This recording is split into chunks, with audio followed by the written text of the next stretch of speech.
Oi. Esse vídeo aqui era pra ter saído no dia de Halloween, eu acabei enrolando pra fazer, mas dessa vez eu tenho a desculpa de que, sinceramente, ninguém comemora Halloween aqui no Brasil. Não é outono em outubro aqui, a abóbora tá cara, se as crianças saírem pra pedir doce na rua vão assaltar elas na melhor das hipóteses, e se eu colocar um espantalho na porta da minha casa, minha vizinha vai me denunciar pra Igreja Universal, falando que eu sou a reencarnação do anticristo. Então ninguém aqui liga pra Halloween. Ninguém liga que não é Halloween porque esse feriado tá aqui só de enfeite mesmo. Só serve pra gente comer uns doces preto e com formatinho de abóbora do mal. É, eu sou chato mesmo, gente. Desculpa. Enfim, o vídeo não é sobre Halloween, mas é sobre ele. O homem, a lenda, o mito, Junji Ito. Eu sempre fui um fã muito grande das coisas de terror crescendo, seja creepypasta, SCP, os filmes de Massacre da Serra Elétrica, que eu assisti escondido de madrugada em casa. Eu sempre tive essa mania de me interessar pelo oculto, de explorar o medo pra ver se eu conseguia superá-lo. Geralmente não, eu só me fazia ir mais frequentemente pro psicólogo. Mas eu tô surpreso que eu nunca tenha falado dos trabalhos do Junji antes. A arte dele é ótima, eu adoro como ele sempre consegue fazer um blend entre realista e cartunesco no traço. Ainda mais do jeito que ele sempre pega conceitos básicos que ninguém na teoria sentiria medo, como espiral, espinha ou cadeira, e transforma isso numa maldição cósmica que tira o seu sono para os próximos dias. Pra comemorar que o Uzumaki foi aprovado como anime na Toonami, só pelo trailer já dá pra ver que tá muito fiel, mal posso esperar pra ver essa belezinha completa, eu decidi fazer um pequeno bate-bola entre várias das histórias dele e o que eu achei delas. Eu pensei que ia dar pra fazer todas, mas sinceramente o cara tem mais de 120 histórias publicadas desde 1987, então pela minha sanidade eu decidi não fazer esse vídeo ter 5 vezes o tamanho que já tem e me limitei apenas às mais famosas e as que eu mais gostei. Eu acho que ninguém tava esperando ver meus comentários do que eu achei da vida e biografia de Grigori Rasputin, então eu não me dei o trabalho. Enfim, tente ver isso de noite debaixo das cobertas, que nada dá mais medo na internet do que as opiniões de um desocupado. Primeira história. Uma merda pra se lembrar. Não, eu não inventei esse nome. Um menino compra uma merda de brinquedo numa feira e... Na verdade é só isso que acontece mesmo. Pelo menos a história faz jus ao nome. Um ótimo lugar pra começar. Puton. Uma bactéria prende um homem no seu cobertor e o mata. É um aviso bom pra lembrar de lavar a porcaria do cobertor quando estiver sujo. Vocês sabiam que tem gente que não troca nem a fronha do travesseiro? Depois não sabe porque estão com a cara cheia de acne. Boneca infernal. A filha de alguém virou uma boneca e se quebrou. De repente me deu uma vontade de assistir Chuck. Censor. Alguma coisa a ver com cabelo, ocultismo e Jesus Cristo.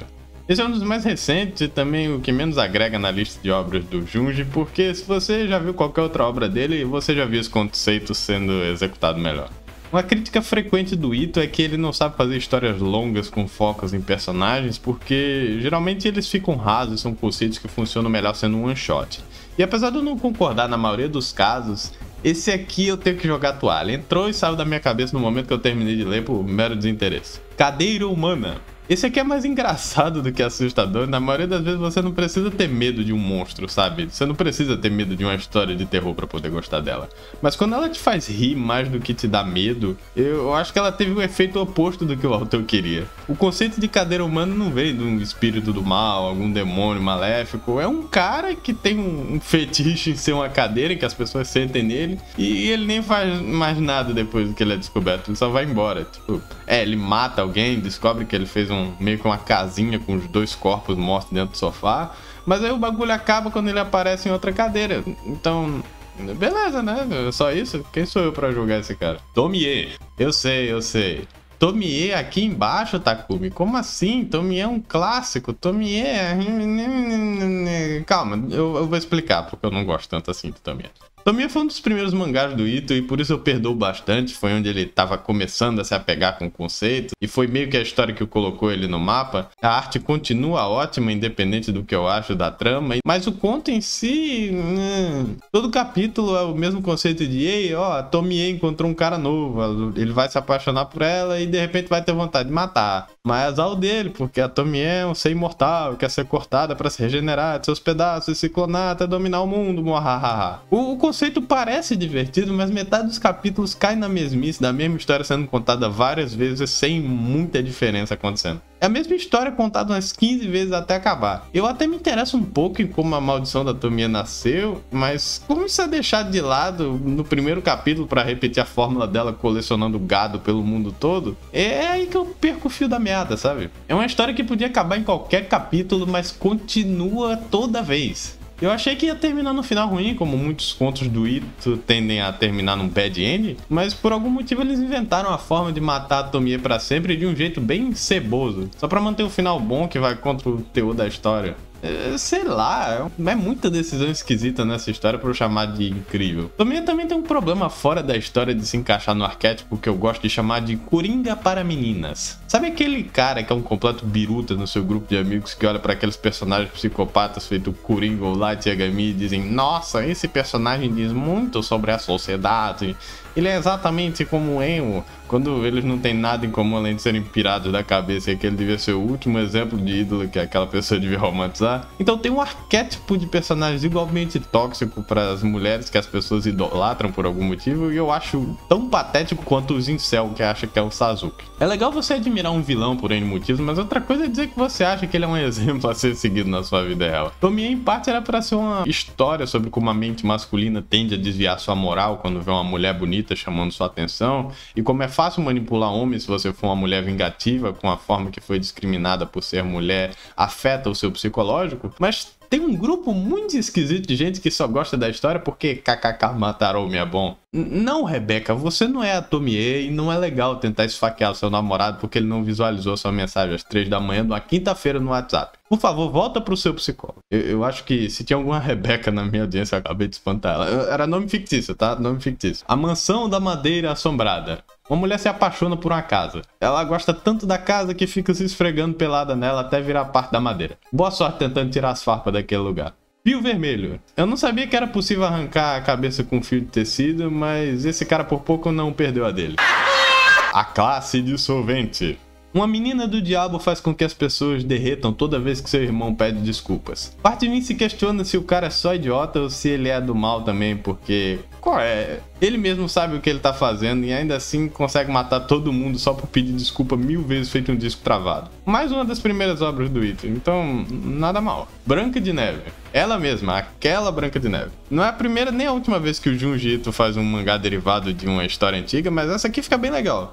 A versão da Disney nunca foi uma das minhas favoritas, não tá nem no meu top 10 de filmes favoritos da Disney, então eu curto ver alguém levando a história de volta ao tom macabro que tinha dos irmãos Grimm, porque puta merda, as histórias que eles contavam pras crianças eram fodidas de macabras. Eu não sei como é que eles contavam isso pra criança, porque era uma coisa muito traumática. O escuro bebe sangue. Uma menina com anorexia começa a perder peso, e um menino que ela conhece faz questão de ajudar ela a se manter nutrida, usando uma coleção de morcego dele pra chupar o sangue dele e dar o sangue de volta pra ela. Fofinho. Fantasmas do horário nobre. Um cara que não consegue rir de piada nenhuma vai assistir um show de comédia de stand-up amaldiçoado onde todo mundo ri tão forte que as almas saem do corpo. Esse menino é meio que como eu me sinto quando vejo todo mundo rindo das piadas sem graça do Porta dos Fundos quando estão assistindo um vídeo junto. Faz o urro. Fantasmas presos num loop infinito onde eles revivem uma vez que morreram numa inundação. Um pouco confuso na primeira lida, mas quanto mais eu leio, mais eu me vejo gostando. O segredo da mansão assombrada. Um cara quer alugar uma mansão assombrada e ganhar dinheiro com os visitantes, mas as atrações de terror, na verdade, são a família dele sendo torturada. Nunca confie em gente que fuma charuto, eu acho. Disco usado. Um fantasma assombra a música que fez antes de morrer, e o disco tem uma melodia tão hipnotizante e repetitiva que causa caos em qualquer lugar que é escutada. Eu não sabia que o Ito conhecia o Gustavo Lima. Criança póstuma.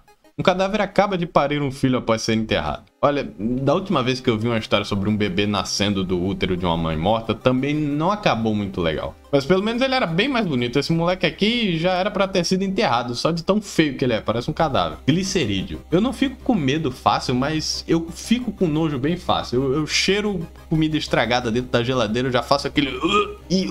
é a reação certa que eu tenho toda vez que eu leio essa história. Um cara oleoso usa carne oleosa na churrascaria oleosa e tem um filho que bebe óleo vegetal suave, tem a pele oleosa, e o óleo que ele toma vai pra pele oleosa dele, e aí ele espreme todas as espinhas oleosas dele na cara da irmã pra ela beber, e aí o óleo... Chega. Eu não vou comer fritura pelo resto da semana depois disso aqui. Próximo. Os enraizados. Uma epidemia começa onde as pessoas ficam presas no chão em pose de cruz. Bem que eu já ouvi falar que para estabelecer dominância você precisava fazer T-pose. Bilhões sozinhos. Um hikikomori vê um grupo anônimo na sua cidade matando pessoas e costurando seus cadáveres juntos para que ninguém se sinta sozinho quando morrer. Haja fio para fazer isso. Um amor incomum. Uma mulher acha que seu marido tá sendo infiel, mas na verdade ele está sexualmente enfatizado com a boneca que ele fez. A mulher fica puta da vida e quebra a boneca e aí o cara decide se matar. Eu já vi alguns casos de gente que tem fetiche com bonecos ou manequins, e eu sempre achei meio esquisito como eles são meio que humanos, pelados, feitos pra ficarem pelados e terem musculaturas perfeitas, mas eles não têm nenhuma feição humana que faça a gente pensar que eles são reais. Talvez esse seja o tal do Uncanny Valley que o pessoal fala. Vênus em um ponto cego. Uma menina gosta muito de estudar OVNIs e ETs, mas toda vez que ela acha alguém interessado, o seu pai faz cirurgia no cérebro deles para que ela fique invisível graças a um ponto cego no córtex. Então eles acham que foram abduzidos por ETs e fomentam a pesquisa dela. Eu não sei se isso é mesmo possível, eu acho que não, mas se for, talvez explique porque eu não consigo enxergar meu celular quando eu perco ele dentro do meu apartamento de 2 metros quadrados. Quem foi o filho da puta que fez a cirurgia no meu cérebro? Eu quero saber. A lambedora. Ah tá, então quer dizer que se um cachorro lambe o cu e depois vem lamber sua carinha é fofinho, uma prova de amor, mas quando a mulher estranha sai lambendo as pessoas na rua, ela é uma criatura malévola, maluca, sobrenatural. Tá certo, eu chamo isso de privilégio canino. A dissecadora. O Kiko sonha em ser dissecada viva a sua vida toda e eu nunca vi alguém sonhar tão baixo na vida. Eu tenho certeza que isso é nóia da minha cabeça, mas eu acho que você precisa ter algum grau de psicopatia para você gostar de trabalhar como cirurgião, vocês não acham? Eu sempre vi no Facebook um pessoal de medicina compartilhando os vídeos de cirurgia super gore em pleno horário nobre, falando coisas como "Eu amo minha profissão". Bom saber que você está sendo bem pago no seu trabalho. De verdade, eu tô muito feliz que você está realizado com seu emprego. Mas pare de fazer esse vídeo de coração pulsando, sendo fatiado ao vivo, ao meio viralizar, porque daqui a pouco vão achar que você é açougueiro. O homem morto chamando. Um grupo de yakuza mata a família de uma mulher e o fantasma vivo do culpado os assombra todo dia para pedir desculpa. Eu também não perdoaria, não. O enigma dos buracos de Amigara. Enquanto eu lia isso, eu só ficava pensando naqueles buracos de desenho animado onde o personagem cai com a porra toda e a outline dele fica no buraco da pedra. Só que nesse caso, ao invés dele sair, ele se deforma e vira um monstro do capeta. Legal. O pássaro negro. Arrepios. Essa história é mais ou menos antiga, então eu tenho a teoria de que o medo recente que as pessoas têm de ver padrões de buracos nas coisas e ficar com agonia de pensar que é algo na pele veio dessa história, a tal da tripofobia, porque eu nunca vi pessoas terem medo de virarem peneira antes disso. E a maioria das pessoas que tem esse medo de verdade já leram essa história, então é aquela situação ovo a galinha. Enfim, história legal. A mulher que sussurra. Uma esquizofrênica nunca consegue se decidir no que fazer e todas as criadas dela acabam desistindo de cuidar da coitada por causa da pressão das perguntas que ela faz o dia todo. Até que uma outra mulher com vida bem triste vai melhorando cada vez mais a vida da ama enquanto se deteriora fisicamente. Eventualmente ela vira um fantasma, mas sua ama continua ouvindo a voz dela como conselho, que eventualmente faz ela matar o namorado abusivo da menina que morreu. Eu tô notando que muita história de terror vem de tragédia natural, coisas que são trágicas sem precisar de alguma coisa mais acontecendo. É coisa que a gente tem medo de acontecer no nosso dia a dia, tipo família morrendo, gente desaparecendo, ser traído no relacionamento. Então, será que matar esses personagens moralmente corruptos na história é uma forma de mostrar que o karma pega todo mundo, como uma espécie de justiça divina nos filmes de terror? Foi algo que ficou na minha cabeça depois de eu ler isso aqui. Os Gatos de Junji Ito. Eu achei uma anomalia bem grande o Junji Ito ter um mangá só falando dele, da sua vida de casado, quando ele é mais conhecido por terror, mas quando eu li por curiosidade acabou sendo um dos melhores contos dele. É bem divertido pensar que esse cara que tá todo ano escrevendo, desenhando histórias macabras de gente morrendo, sendo esquartejada, comida viva e transformada em conceitos diversos, na verdade seja um carinha bem calmo e tranquilo na vida real. Geralmente a gente cria uma expectativa das histórias serem um reflexo do que o autor pensa, mas aí você vai ver as entrevistas dele na atualidade e ele dançando Watch Me Whip, fazendo react de Azumanga Daioh. O cara é mó bobalhão e eu gosto que ele faz isso ao invés de tentar manter algum personagem de Edgelord. A esposa dele adota 2 gatos na história e ele não se dá muito bem com eles. É ótimo ver o traço de terror dele sendo usado para situações que não são de terror, porque em algum momento você acha que os gatos vão virar uns monstrengos ou engolir a cabeça do Junji, mas não acontece nada na história. E a antecipação do gato fazer alguma coisa mais surpreendente, menos aleatória do que um gato consegue fazer, faz parte da graça. A não ser bucejar. A cara de um gato bucejando já é assustador por natureza. Ele devia publicar mais historinhas dessas assim sobre ele. Realmente acho da hora. O mais assustador que acontece aqui é quando o Ito pega um cocô de brinquedo pra pregar uma peça na esposa dele e depois que ele joga a merda falsa na cara dela e sai rindo e volta pro quarto pra trabalhar. Até aí tudo bem, né? Meio escroto, mas tanto faz. O problema é depois que ele vê a merda do gato de verdade e acha que é a merda falsa. Aí ele tenta pegar só pra acabar com o rosto todo cagado. O que faz um escritor renomado no nível do Junji Ito acordar de manhã um dia e pensar: teve uma vez que eu esfreguei a bosta do meu gato na minha cara, eu preciso desenhar isso e colocar pro mundo inteiro ver, sabe? Eu não sei, mas o cara tem uma coragem inegável. Uzumaki. Esse aqui tinha que estar entre os melhores. É a obra mais famosa do Junji Ito e provavelmente o motivo de você conhecê-lo ou ter clicado nesse vídeo. E é super merecido o cara ter essa fama toda como mestre de terror, porque pra cada vez que eu penso, esse conto aqui que eu li do Junji Ito não foi lá essas coisas, na mesma hora eu rebato esse pensamento com: e daí que esse conto não foi bom? O cara fez Uzumaki. Isso podia ter sido o único trabalho da carreira dele e ainda assim ele seria aclamado como um gênio, porque essa história é tudo que o terror como um gênero aspira em fazer. Uma pacata cidade costeira parece ser um lugar com nada de especial acontecendo. Mas aí uma das estudantes, Kirie, acaba sendo afetada pela maldição da espiral. Uma conexão de fenômenos que vão lentamente destruindo toda a cidade e seus moradores. Um exemplo perfeito para mostrar como o Junji Ito consegue transformar coisas que não são assustadoras em coisas assustadoras. Porque pensa, é só uma espiral. Não tem nada demais nisso na teoria, né? É um padrão de círculos que vai fazendo um círculo menor. Mas é um padrão tão fácil de reconhecer que se houvesse algum poder que só se manifestasse dentro de uma espiral, ele seria tão comum que afetaria qualquer coisa que fazemos na nossa vida, por causa da geometria simples. Eu gosto como começa devagar, porque também acompanha o nosso pensamento de que não é tão ruim quanto parece, mas aí os personagens vão reconhecendo cada vez mais padrões. Pô, as nossas digitais têm formato de espiral, a nossa cóclea tem uma espiral. O cabelo cacheado é uma espiral. A forma que a gente vira um copo com a colher para misturar coisas faz um padrão de espiral na água também.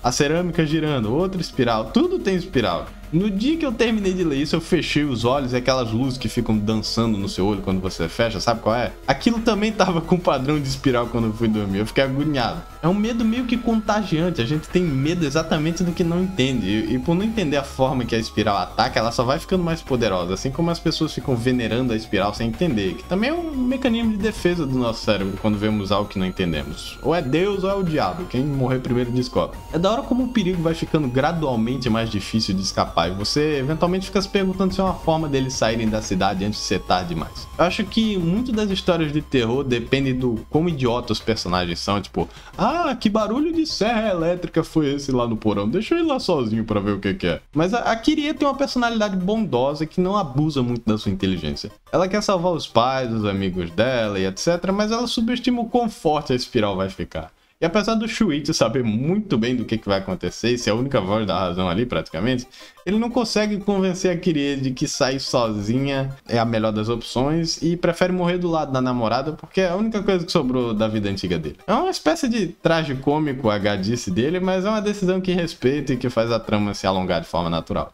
Eu acho que isso é uma boa hora pra explicar porque minha foto no YouTube é o Shuichi. Uma vez eu saí de terno pra um casamento com a camisa branca com as linhas sem ordem nas mangas. E eu tinha aproveitado que comprei um óculos mais redondo e fiquei lá com uns amigos otakus da família pra me turmar. Foi aí que um dos meus primos chegou em mim e falou: rapaz, tu tá a cara do Shuichi do Junji Ito com essa roupa. Eu gostei bastante do elogio, sabe? Caso você seja do tipo curioso em como eu me pareço, é só você pensar em qualquer magricela branca do cabelo preto que você já viu na vida. E comparado com o que as pessoas já falaram com quem eu me parecia, isso foi uma das poucas vezes que eu gostei de ouvir a comparação. O rosto cansado, as olheiras enormes, a desconfiança em geral. Se um dia eu tiver coragem de mostrar o rosto aqui ou criar um avatar, eu vou tentar fazer o melhor cosplay de Shuichi que as leis de direitos autorais me deixam fazer. Eu só espero que meu primo esteja falando desse Shuichi, não daquele Shuichi com um dente de prego, senão eu vou me sentir um completo palhaço. Enfim, Uzumaki muito bom, medalha de prata das histórias do Ito, mal posso esperar pro anime. Por favor, seja bom, de merda já basta aquela coleção de contos que foi animada em 2018. Eu queria muito que World of Horror tivesse uma campanha pra espiral, já que o jogo inteiro é baseado nas obras do Ito, mas a lei do copyright não vai deixar isso acontecer. Ok, Takumi, se o Uzumaki não é o seu conto favorito do Junji Ito, qual é? Eu não vejo muitas pessoas falando dessa obra, então eu espero que sirva de recomendação porque eu achei ela muito boa mesmo. Ningen Shikaku. Pra quem não sabe, Ningen Shikaku é baseado num romance de um escritor japonês chamado Osamu Dazai, que aqui o conto foi chamado de Declínio de um Homem. É sobre um personagem chamado Yozo Oba, que foi nascido em uma família boa, mas que por algum motivo se encontra incapaz de se relacionar com as pessoas. E essa falta de compreensão da condição humana é algo que lentamente vai o deixando mais miserável. Ele tem vários contatos que ele pode usar para elevar a carreira, ele é um artista muito talentoso, ele é bonito, tem um carisma natural para atrair mulheres, mas tudo isso não vale nada se você tem uma mente que está constantemente querendo lhe sabotar. Eu fiquei realmente assustado com o quão trágico era essa história, porque por mais que eu achava o Yozo um ser humano patético e deplorável, eu também entendo que coisas como ser abusado quando criança, ser viciado em remédios, drogas, cigarros, além de ter uma completa falta de guia na vida, é algo que afetaria até a mente mais sã. E podemos argumentar que se fôssemos nós não faríamos aquelas coisas horríveis, mas isso pressupõe que todos nós temos a mesma cabeça, ainda mais para um trabalhador pobre da época do Japão do século passado. Eu escolhi a contagem do Junji Ito dessa história, na verdade tem várias recontagens, eu até li a original depois de ver o quão boa era, mas eu ainda continuei gostando mais dessa porque eu acho que a arte do Junji foi feita perfeitamente para ilustrar esse medo mais abstrato do fracasso. Os pesadelos e fantasmas do passado do Yozo faz a gente se perguntar se ele realmente está amaldiçoado ou se ele é só refém das alucinações dele. Um teor muito forte da obra é não saber o que aconteceu de verdade, porque tem muito da história de Ningen Shikaku que vem da vida pessoal do autor. Ele também era um artista viciado em drogas, ele também traiu a mulher, ele também tentou um pacto suicida com a ex-mulher dele e saiu vivo com a culpa que matou a ex dele. E um pouco tempo depois dele publicar o livro, em 1948, ele cometeu suicídio e conseguiu. Então não dá pra separar o personagem da obra do autor nesse caso, porque tem muita chance daquilo ser só uma biografia escondida com nomes falsos. E fictício ou não, um escritor bom sempre tira algo aplicado da realidade. Então quando eu vejo o Yozo sendo o palhaço da turma para se distrair do seu conflito emocional e chega um colega dele para falar que nota que tudo que ele tá fazendo é só uma farsa, aquilo deixa ele maluco de angustiado, eu me vi ali, sabe? Eu li Ningen Shikaku em um momento onde eu tava passando por uma parte muito estressante da minha vida, então eu encontrei essa história no momento certo. 70 anos depois e a história ainda encapsula o dilema existencial do homem moderno perfeitamente, sem nenhuma causa para se identificar, sem nenhum objetivo a se alcançar, sem vontade de viver para se apegar à vida. Todo mundo falha. Não importa quanto a sociedade tente criar rede de proteção pra gente assim, sempre vai ter pelo menos um que escorregue pelos buracos e isso sempre vai ser triste de se ver. Eu vejo que Oyasumi Pum Pum pegou muita inspiração dessa obra, mas a maior falha de Pum Pum que eu acho é a falta de conexão entre o plot A e o B. A história da vida do Pum Pum é uma trama ótima, não me confunda, mas tem que abrir um espaço para uma história bosta sobre um culto religioso que não adiciona muito da trama, e é aí que eu acho que o Pum Pum falha um pouco. Mas aqui não tem isso, o plot B, que era para ser o misticismo e a esquizofrenia do Yozo, são capturados da melhor forma possível, já que o Ito é mestre nesse quesito de terror. Ningen Shikaku teve diversas adaptações, mas ao meu ver nenhuma delas se compara à do Junji Ito por essas razões. Além de que muitas delas tentam modernizar uma história que nem precisa ser modernizada. Eu acho que é até certa falta de respeito querer mudar a obra de uma pessoa póstuma desse jeito, como fizeram naquela adaptação merda da Netflix do Yasuo, que era uma figura de respeito, né? Um samurai negro que viveu de verdade, tem uma história para ser contada no Japão, e ao invés de decidirem fazer uma adaptação respeitosa da obra, transformaram o Yasuke num anime de mecha com poderzinho, porque foda-se a lógica, né? Não tem nada mais assustador do que a realidade, e Ningen Shikaku é minha obra favorita do Junji Ito exatamente por isso. Eu gostei muito que ele me introduziu a esses autores que eu não conhecia e me deu uma vontade enorme de ver mais esses horrores estrangeiros como Lovecraft ou Mary Shelley. Vocês acreditam que eu nunca li Frankenstein? Espero que vocês tenham gostado do vídeo. Eu sei que tem bastante história do Ito que é famosa, que eu não li ainda, mas 30 de 120 é um número bom pra dar uma pausa e mostrar que eu conheço pelo menos o suficiente do cara. Tem muitos que são só one shot e não tive muito conteúdo pra tirar deles, mas quem sabe? Vai que até o próximo Halloween as pessoas se importam mais com a data do Halloween e refresca meu interesse pra ver as obras dele mais uma vez. Talvez assim eu faça um vídeo na data certa pela primeira vez. Bom, é isso. Por hoje é só e até mais.